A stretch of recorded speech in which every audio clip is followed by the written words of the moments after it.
Hi guys, welcome back. ఇప్పుడు మనం వెళ్ళబోతుంది బోడబండకు అనమాట. అక్కడ స్వామి పేరు వచ్చేసి పకీరప్ప. అండ్ ఈ చరిత్ర గురించి అయితే నాకు అంతగా అయితే తెలియదు. నాకు తెలిసింది మాత్రం ఒక్కటే, ఆయన 12 సంవత్సరాలకే జీవ సమాధి అయ్యారు అని. ఇది మాత్రమే నాకు తెలుసు అనమాట. అండ్ కింద ఉన్న ఈ స్వామి పేరు తిమ్మగురుడు స్వామి అంటారు. అలాగే ఎప్పుడు వచ్చినా సరే కింద కొబ్బరికాయలు కొట్టిన తర్వాత పైన పకీరప్ప స్వామి దగ్గరికి వెళ్ళాలన్నమాట. ఆయన సమాధి కూడా ఇక్కడికి దగ్గరలోనే ఉంది. 12 సంవత్సరాలకి జీవ సమాధి అయ్యారన్నమాట. ఇక్కడ దగ్గరలోనే ఉంది, కానీ ఇప్పుడు వెళ్ళేంత టైం అయితే లేదు నాకు. ఒక్కనే ఉన్నాను అనమాట. మీరు ఇప్పుడు చూస్తున్నారు కదా, ఈయనే అనమాట పకీరప్ప స్వామి. ప్రతి సంవత్సరం శివరాత్రి అయిపోయిన మరుసటి రోజుని ఖచ్చితంగా ఇక్కడ రథోత్సవాలు జరుగుతాయి అనమాట. అండ్ ఈసారి నేను వెళ్ళిన టైం మాత్రం 3:30 అవుతుంది. రథోత్సవానికి ఇంకా 5 అవుతుందంట టైం. సో ఆ టైం వరకు అయితే ఉండలేను నేనైతే. మళ్ళీ రిటర్న్ అయ్యేసరికి ఆల్మోస్ట్ 7 అవుతుంది అనమాట టైము. ఆ టైంలో అంటే ఇంటి దగ్గర మళ్ళీ అమ్మ టెన్షన్ పడుతుంది. సో నేనైతే ఇక్కడికి ఎవ్రీ ఇయర్ వచ్చి వెళ్తాను అనమాట.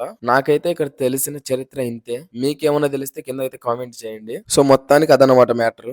ఉంటా మరి అయితే. Okay bye.